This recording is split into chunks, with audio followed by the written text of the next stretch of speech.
nitty-gritty. Hard little reasons. Sometimes those little reasons are the most powerful reasons that can change your life. Sometimes it doesn't take much. I now carry several $100s in my money clip.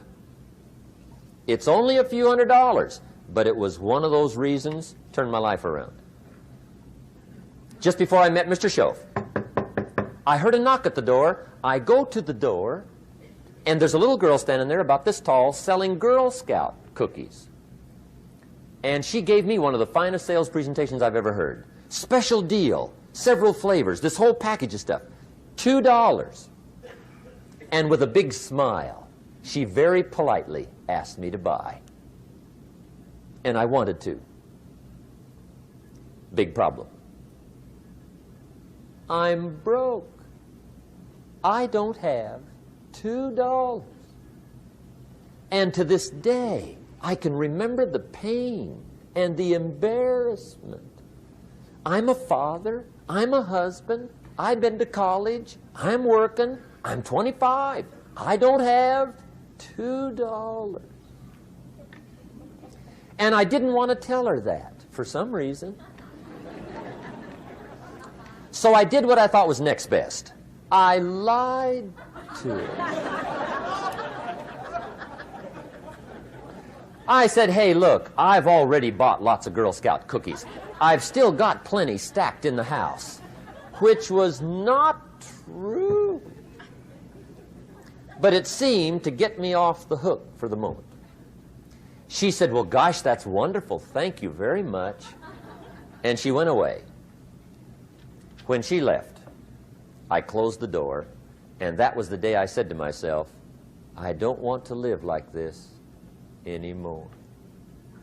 I've had it with lying, and I've had it with being broke. I'm never going to let this happen to me ever again. I promised that day I would work as hard as possible and would always carry plenty. It took me a little while, but now I do. It was one of those reasons. And I guess I carry plenty for two reasons. One is the way it makes me feel, but also in case I bump into another Girl Scout selling cookies. Right? I'm ready.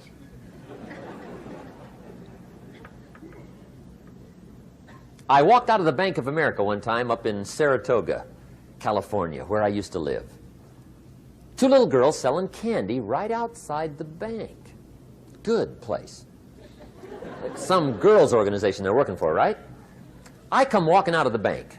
This first little girl walks up to me. She said, Mister, would you like to buy some candy? I said, I probably would. What kind is it? She said, it's almond roca. I said, my gosh, that's my favorite. She said, wonderful. I said, how much is it? She said, it's just $2. I thought, incredible. I said, how many boxes of that candy have you got? She said, 5. And her little friend was standing there. She was selling candy too. I said, how many boxes have you got? She said, I've got 4. I said, that's 9. I'll take them all. They said, really? I said, yeah, it's my favorite. I've got some friends. I'll pass them around. They got so excited, put all this candy together. I reached in my pocket, gave them the $18. When I've got the candy and they've got the money, that first little girl looks up at me. She says, Mister, you are really something. How about that? Can you imagine only spending $18 and have somebody look at you in the face and say, you are really something? Now you know why I carry heavy, right? I'm not going to miss anymore. It was just one of those reasons. Helped to change my life. One of my nitty-gritty reasons was budget finance. Budget finance used to grind my soul. Way back in those early days, I had fallen for one of those consolidation loans, where you take All your little hard-to-pay bills, put them into one big impossible-to-pay bill, right?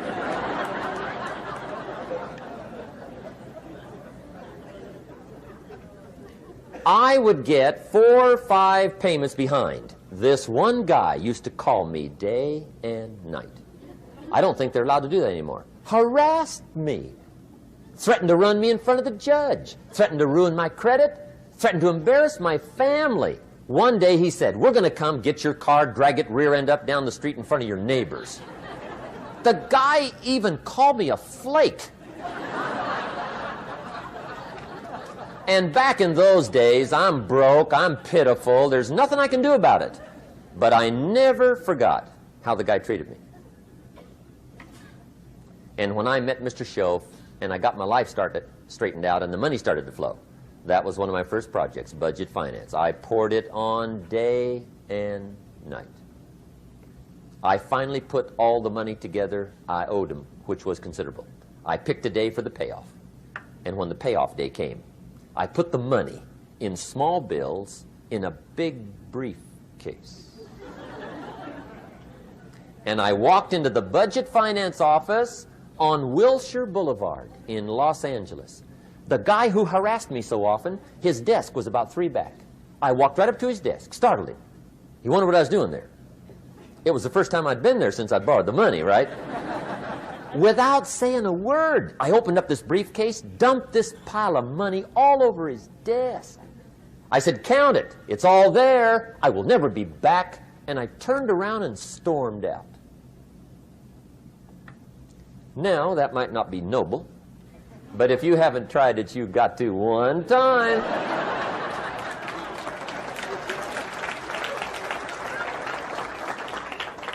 It can be the day that turns your life around. All you need is a reason that turns you on. One of my dear friends, Robert Depew, Bobby used to be a school teacher in Lindsay, olive capital of the world. Bobby taught school several years, got a little weary teaching school. One day decided he wanted to get into sales. So without telling anybody, he just up and quit his job teaching school and jumped into sales. When he did, his brother made fun of him, laughed at him, put him down, said Robert's lost his mind. Had a good job teaching school, now he thinks he's a salesman. He's going to go down the drain, lose everything. Just put him down something fierce. Bobby said, the way my brother acted when I got into sales, he said that made me so mad, I decided to get rich. And my question for you tonight is it possible to get that mad? Of course. Wealth is not a matter of intelligence. It's a matter of inspiration. Today, Robert happens to be one of my millionaire friends. Bobby's rich.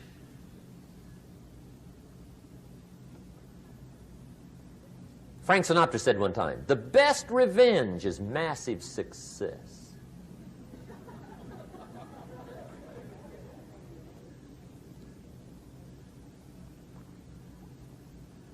Hey, get you a long enough list of reasons so that after tonight you never lack for inspiration.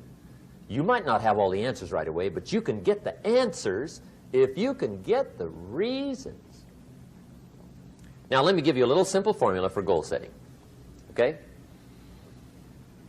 We take 2.5 hours on the weekend for the whole 10-year plan. We don't have time for that tonight. But let me get you started with a little simple formula Mr. Schoaf gave me. And maybe this will be helpful. First of all, I've divided goals into 2 parts. First is long range. Long range goals. That's your dreams. Your dreams for the next 3, 5, 10, 20, 30, 40 years. Actually, the rest of your life. Your dreams. You've got to keep dreaming. Ronald Reagan, president, said to the joint session of Congress a few weeks ago, the Republic is a dream. And if we don't keep dreaming, we will lose the Republic. Your better future is a dream for yourself and for your family. Where do you want to go? What do you want to do? What do you want to be? What do you want to see? You've got to dream dreams. There's a Bible phrase that says, without dreams and visions, people perish.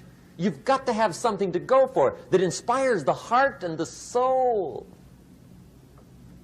Dreams. From the children of Sanchez, it says, take the crumbs from starving soldiers, they won't die. Take the bread from hungry children, they won't cry. But without dreams, we all will die. You've got to dream. Don't lose your dreams for yourself, for your future, for your family. The dreams of love and enterprise and travel and doing things, becoming something unique on your journey here. Don't lose your dreams. Do some dreaming. That's long-range goals. You've got to have those. So that's number one. Here's the second part of goals, short-range. Short-range goals. That's your goals for tomorrow, this week, this month, this year, the immediate future. We call these confidence builders. Because if you set up something short-range, go for it, get it, latch onto it, work hard, accomplish it. That starts building your strong feelings to go for your dreams. Now, I've divided goals into three categories. Here they are. Number one is economic. That's your goals for money, income, business, profits, production. Economics. Make sure you've got your economics well planned. Economics plays a major role in everybody's life. Economics is major, which means it ought to be meticulously well planned for tomorrow, this week, this month, this year, long range. What if you asked somebody tomorrow if you could see their meticulously well-planned list of economic goals? What would they probably say? They say, you some kind of a nut? You must be weird. Hey, I found out what success is. Success is doing what the failures won't do. Make sure you've got your economics well planned. It'll put you in the top 5%. One of the key little subjects we talk about on the weekend is the 7 fundamentals for wealth and happiness. And that's one of them, well-planned economics. It's a fundamental if you want to do well. Join the top 5%. Anybody in this room can join the top 5%, if you will. Okay. Now here's the second category of goals, things. Make a list of the things you want. And on my list of things, now I put everything. Little things as well as major things. Doesn't matter how small it is, it goes on my list. I used to just put major things, cars, homes. I don't do that anymore. I now load my list with everything. Everything. And the reason is, part of the fun of having a list is checking it off. That's it. Boy, at the end of the day, if you can go, got it, got it, got it, got it, got it, got it, whatever it is, right? You get into the habit. So load up your list, the things you want. Now, when you check off something major, celebrate. That's an important point to make. Celebrate your achievements. Live it up. Have a party when you reach something you've worked for a while. See, we all grow from two experiences. One is called the pain of losing. The other one is called the joy of winning. We need both of them. Amplify them as much as you can, which also means make losing painful. If you set up something, fooled around, didn't get it, put it on yourself. On the other side, if you did get it, congratulate yourself. Self-congratulations is a sign of maturity. Seeking congratulations is a sign of immaturity. But hey, winning and losing, see, that's what it's all about. That's the name of the game. Now, some people lead such mediocre lives, at the end of the day, they don't know whether they're winning or losing. They got no clue. Guy's just going through the day with his fingers crossed. There's a better way. Okay, here's the third category of goals, personal development. Put those goals together. Personal development goals. That's your goals to be stronger, more decisive, be a speaker, be a leader, learn a language, all kinds of skills. Okay? The whole weekend seminar was designed to improve all your skills so that you walk away more skillful. And that's what you want, the personal development skills. That's what attracts, that's what brings good things to your life, the person you become more skillful. Now, this is quite a package to work on. Economics, things, personal development. For tomorrow, this week, this month, this year, long range. Okay? That'll get you started. Now, here's the simple formula for setting goals. It goes like this. A, work on your goals. That's step one. Work on them. And I put the word work there deliberately. Setting goals is plain hard work. I don't want to kid you. We haven't come here tonight to kid each other. It's work. I know it's work. That's why a lot of people just let it slide. It's work. Many people work hard on their job, but they don't work hard on their future. They just let that slide. And the work involved is making plans. I know most people don't. I understand that. But don't let that be you. Guy says, well, yeah, you work where I work, but the time you struggle home, it's late. You've got to eat a bite of supper, watch a little TV, get to bed. You can't sit up half the night. Plan, plan, plan. And the guy's behind. Good worker, hard worker, sincere. But you've got to be better than sincere, working hard. You've got to be better than a good worker. You've got to be a good planner. Somebody once wisely said, the people who fail to plan are planning to fail. Well said. So work on your goals. Here's step two. Write your goals down. That's so important. I teach my staff around the world, put your goals in your journal. Because one of the major people you want to study is yourself. Say, here's the list of goals I put together 3 weeks ago. Here's the list of goals I put together 2 years ago. Here's some of the changes I made, rearrangement of my priorities. I scratched these off. I put these on. I've gotten these. Study your accomplishments. Study what your desires are. Put them on paper. Write them down. Here's another reason for writing your goals down. It shows you're serious about doing better. And to do better, you got to get serious. You don't have to be grim, but you must be serious. Everybody hopes things will get better. Everybody hopes. Poor people hope. That ought to tell you something. It means the future does not get better by hope. It gets better by plan.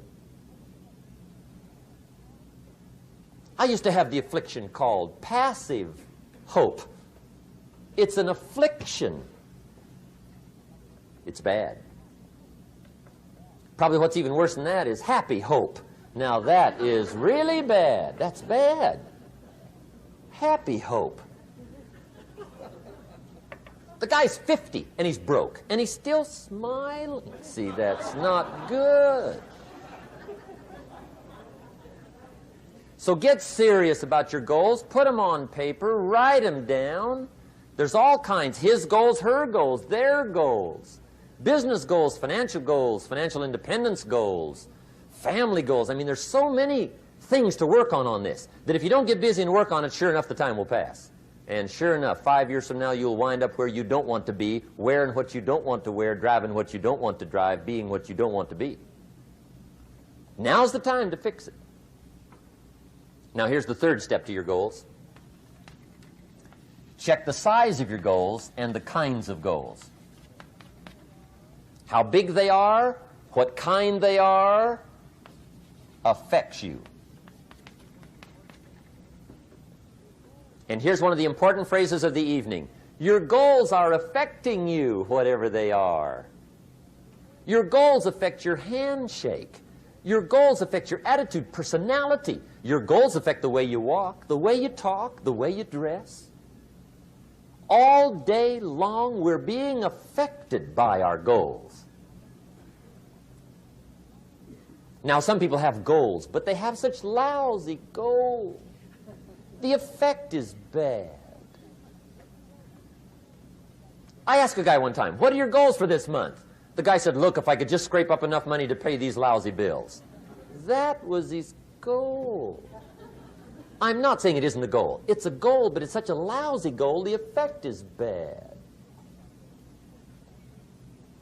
You don't jump out of bed on Monday morning and say, oh boy, another chance to go out and scrape up the money to pay my lousy bills. See, you don't do that. Usually you say, oh, not another Monday.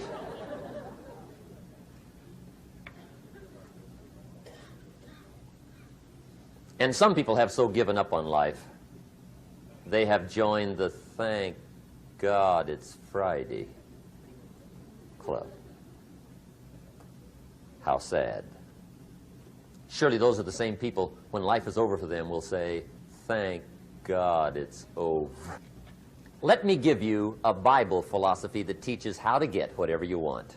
That's the title of the next set of notes. How to get whatever you want.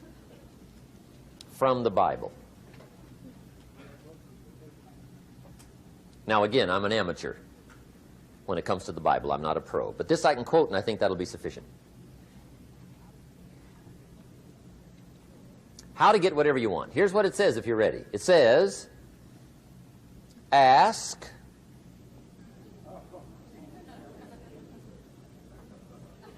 that's it.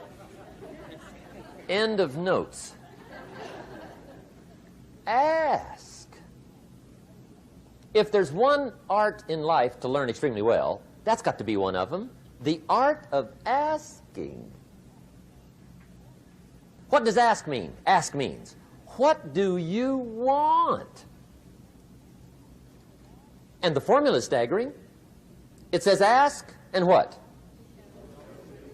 A guy ought to look into that.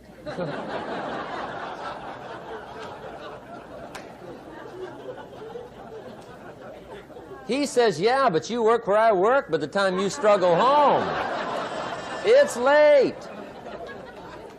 You've got to eat a bite of supper, watch a little TV, get to bed. You can't sit up half the night, ask, ask, ask. And the guys behind.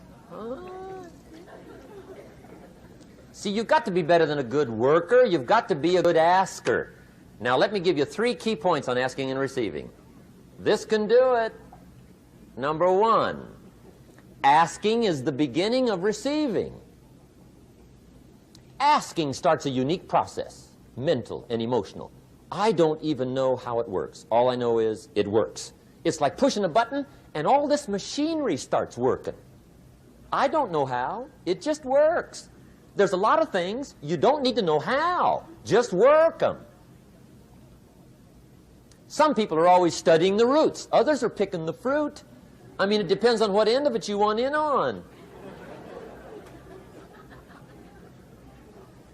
Asking is the beginning of receiving, so start the process. Here's number 2. Receiving is not the problem. Receiving is automatic.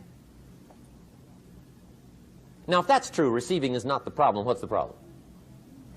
Failure to ask might be one of your major problems. I don't know. Check it out. The guy says, oh, now I see it. I got up last year and hit it every day, but there's not a scrap of paper with my goals on it. Good worker, poor asker.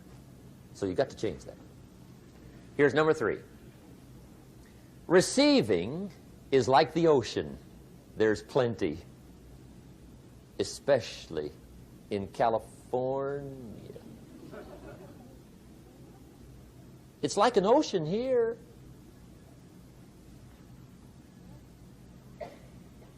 Success is not in short supply. It isn't rationed, and you stepped up to the window and it was all gone. No, no, no. It's like an ocean here. Now, if that's true, what's the problem? Well, some people go to the ocean with a teaspoon. Have you got the picture? See, what you want to do in view of the size of the ocean is trade your teaspoon for at least a bucket, and you'll look better down at the ocean. Kids won't make fun of you, right? Okay.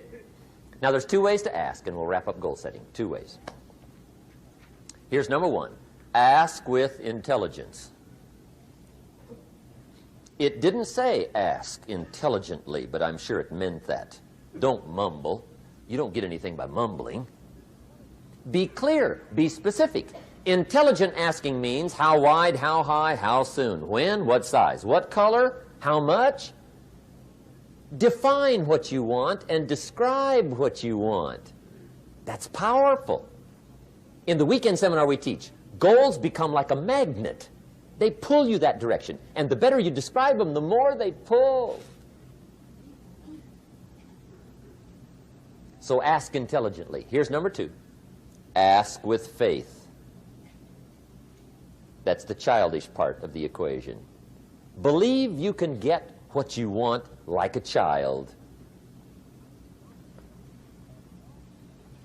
Not an adult. Adults are too skeptical. So the formula really reads, make plans like an adult and believe in them like a child. And the most incredible things will happen. Just try it for 90 days. Just try it. You can always go back to the old ways. Just try it. Just 90 days, 90 days. Now, here's the last qualifying phrase on goal setting, as we promised to qualify everything. And it simply goes like this. Remember, you won't get everything you want. And we've already studied the reason for that. Simply, sometimes it hails on your crop and rains on your parade. It's that kind of planet. So you won't get everything you want, but if you will work this goal-setting formula, you can get plenty for wealth and happiness. Okay, that's goal setting. We use it around the world. We recommend it. Now, maybe it won't work as well for you as it has for me. I don't know. Maybe not. But what if it did? You got to try. Okay. Here's the last subject, the day that turns your life around. Let me just quickly give you a list of 4 emotions that can change your life in one day. Emotions are powerful. Sometimes it doesn't take much to alter your whole life direction.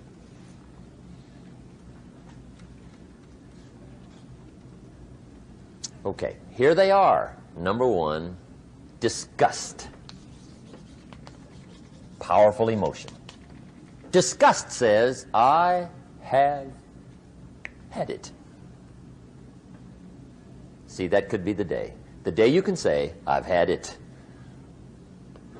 And whether you've had it with something small or something major, the day you can say, I've had it, may not be the day it ends, but the day it begins. That's what I said when that little Girl Scout left my door when I'm 25. I give her the big lie, she leaves, I say, I don't want to live like this anymore. I've had it with lying and being broke.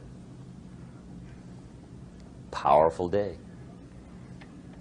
The man's finally had it with mediocrity. He's had it with being a loser. He's finally had it with those awful sick feelings inside, knowing his wife is at the grocery store looking at 2 cans of beans, one marked 37 cents, one marked 39 cents. And the guy sick inside knows his wife's going to buy the 37-cent can, and she doesn't even like the brand. Do you know why she's going to buy the 37-cent can? To save 2 cents. The guy sick inside finally says, I've had it. Being on my knees in the dust looking for pennies? We're not living like this anymore.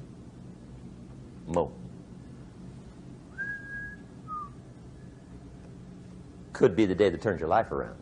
The day you can say, I've had it.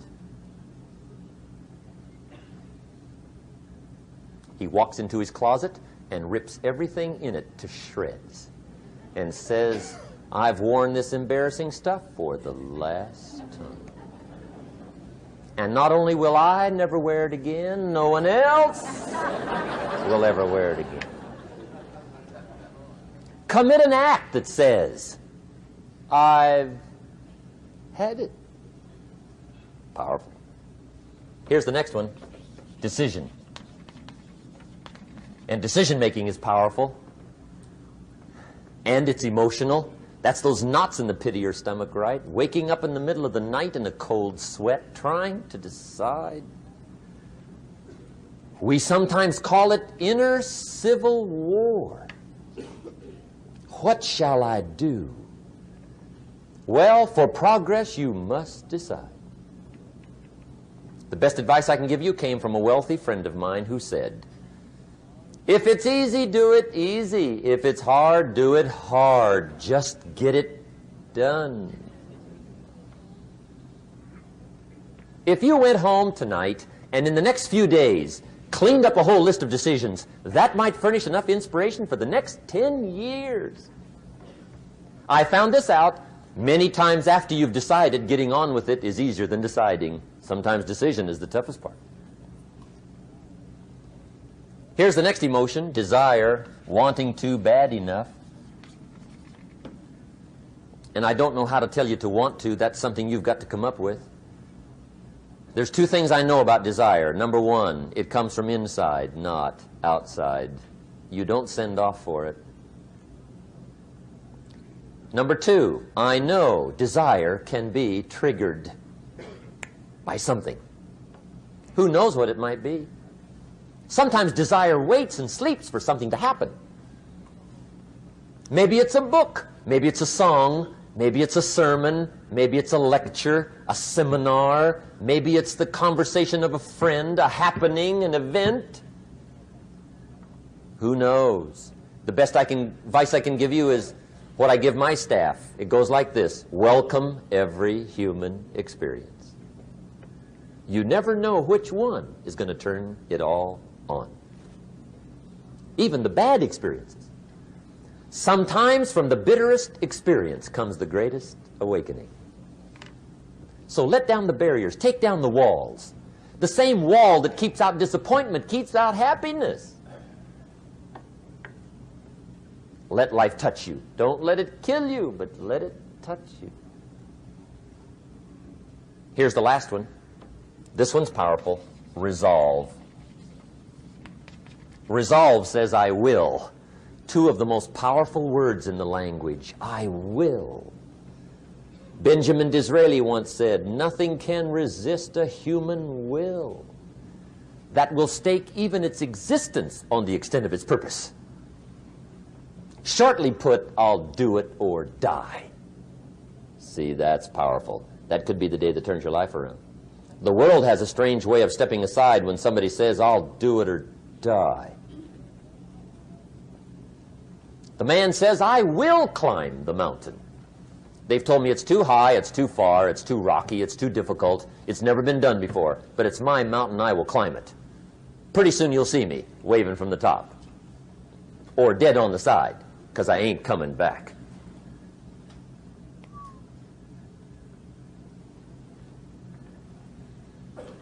The best definition I ever got from the word resolve came from a little junior high girl in Foster City, California, up north. I'm talking to the junior high kids one day. I love to ask kids definitions. They come up with beauties.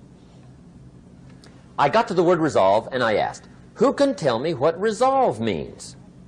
And I got several hands, and they were all pretty good, but the last one was the best. Little girl, about 3 rows back, held up her hand. She said, Mr. Rohn, I think I know what resolve means. I said, darling, what do you think it means? She said, I think it means promising yourself you will never give up. I said, that's it. Webster, stand aside. That is the definition. Promise yourself you will never give up. I asked the kids, how long should a baby try to learn how to walk? How long? How long would you give your average baby before you shut him off? How long? See, any mother in the world would say, you're crazy. My baby's going to keep trying until it learns how to walk. What a magic formula. Now let me show you what triggers all emotions into activity that brings results. And results is the name of the game. Here it is. Action. Finally, you must do something about how you feel. Jesus, the master teacher, said, don't just be listeners, be doers. The world admires the doers. Whatever it takes to get you to try harder, read more, set your goals, and go for it. Here's the next attitude disease. Overcaution. Some people never will have much. They're too cautious. Now, you can also be too reckless, but you can also be too cautious. This is called the timid approach to life. And my caution was always the risk. Risk used to drive me right up the wall. I used to say, what if this happens? It's called the language of the poor. What if this happens? And on top of that, if this was to happen, look at the fix I'd be in. I better not try. I could always ace myself out. Then I'll tell you what changed my whole life when I finally discovered it's all risky. The minute you were born, it got risky. If you think trying is risky, wait till they hand you the bill for not trying. If you think investing is risky, wait till you get the tab for not investing. See, it's all risky. Getting married is risky. Having children is risky. Going into business is risky. Investing your money is risky. It's all risky. I'll tell you how risky life is. You're not going to get out alive. That's risky. The Englishman says, well, if that's the way it's going to work out, let's give it a go. Right, that's what it's for. Give it a go. Somebody says, yeah, but I'm looking for safety and security. Fine, then huddle in a corner. We'll cover you with a sheet, bring you 3 meals a day. And we'll protect you, feed you, look after you, care for you. We won't let anything happen to you. And you'll probably live to be 100. The guy said, well, yeah, I'd live to be 100. But what a way to live. Right. What a way to live, safe and secure. Don't ask for security. Ask for adventure. Better to live 30 years full of adventure than 100 years safe in the corner. And see, it's not important how long you live. What's important is how you live. Here's the next attitude disease. We're almost through with this motley list. In fact, we're almost through. Hang on. The next one is pessimism. Pessimism, the deadly disease of always looking on the bad side, the problem side, the difficult side, checking all the reasons why it can't be done. The poor pessimist leads an ugly life. He doesn't try to figure out what's right. He tries to figure out what's wrong. He doesn't look for virtue. He looks for faults. And when he finds them, he's delighted. How ugly. This is the poor guy who looks through the window, doesn't see the sunset. He sees the specks on the window.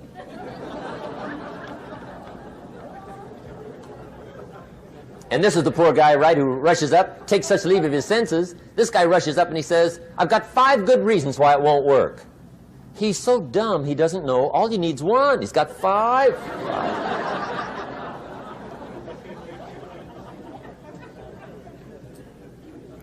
To the pessimist, the glass is always half empty. To the optimist, the glass is half full. Why would the same measure affect people 2 different ways? Answer, it all depends on how you look at it. Our lives are mostly affected by the way we think things are, not the way they are. The way we think they are affects us most. There's a subject we don't.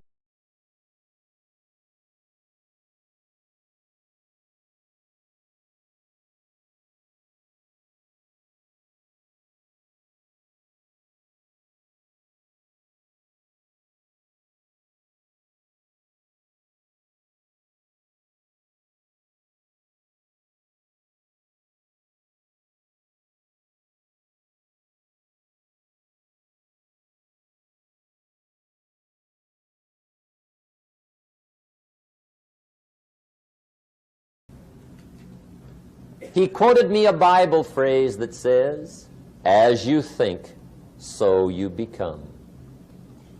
How awesome. When he talked about poor thinking habits, he had me. I used to start the day reading the morning newspaper. I mean, you can believe that or not. I'd get a cup of coffee and read the paper. I'd load up on wars and riots and murders and stabbings and killings and bank robberies and muggings and car wrecks and tragedies. I'd even read the back pages. I seem to like that stuff for some weird reason. I'd load up on all that, and then I'd start the day. You can imagine the kind of days I used to have.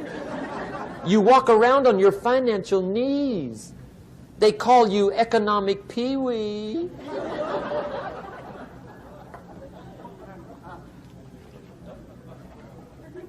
The guy says, "I want to be a great leader." Wonderful. The first thing we do is follow him to his house. When we get there, we walk in and check his library, number one. Somebody says, "Well, why check his library?"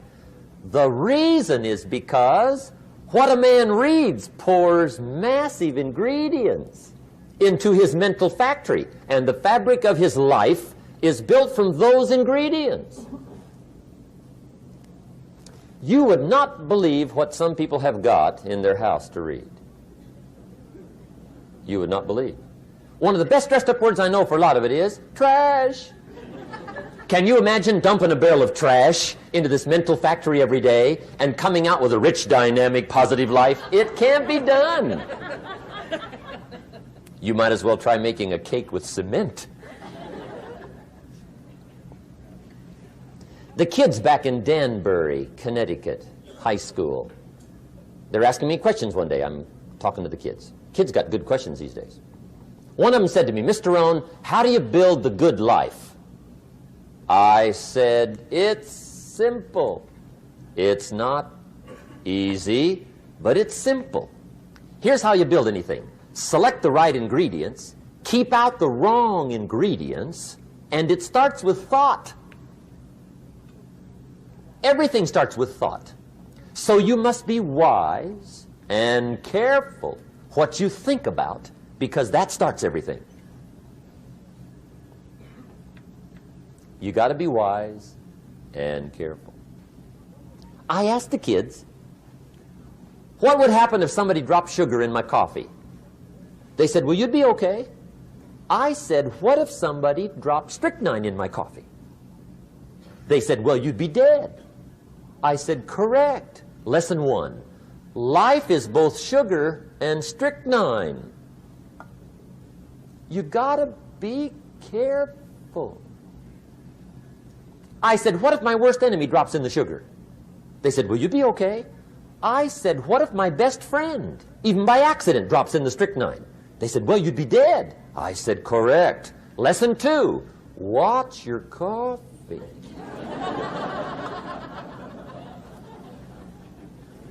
You got to be careful. See, it doesn't matter who hands you the bad stuff. It doesn't matter where you get the bad stuff. It'll still do its damage on your bank account, wherever you get it. Mr. Schoaf gave me one of the greatest phrases when I first met him when he said, "Jim, every day stand guard at the door of your mind." How important. Stand guard at the door of your mind. And you decide what goes into your mental factory. Don't let anybody just dump anything they want to in your mental factory, because you've got to live with the results. Okay, here's the last disease, and we're through with this list. In fact, we're almost through. Hang on. The last subject is very brief. The last disease, but this one is deadly. Engage in this one, indulge in it even slightly, and you might as well forget the future, because it's going to forget you. Complaining, crying, whining, griping. A Bible word called murmuring. See, that'll ace your future.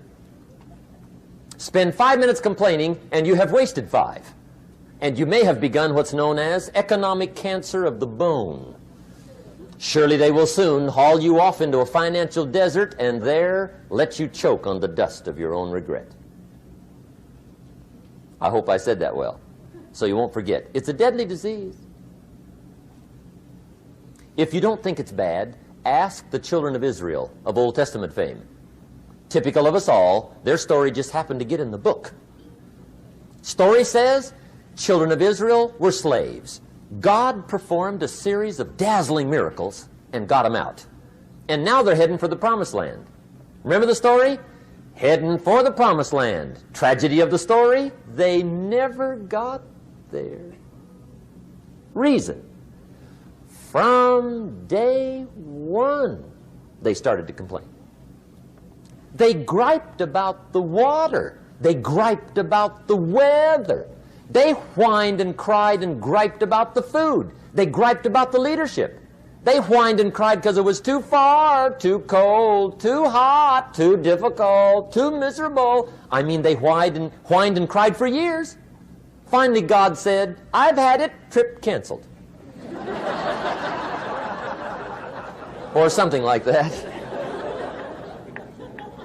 The story says they died in the desert, never got to the promised land. Which I think means 2 things. Indulge in this long enough, you get your future canceled. And I guess it also means even God himself can only take so much.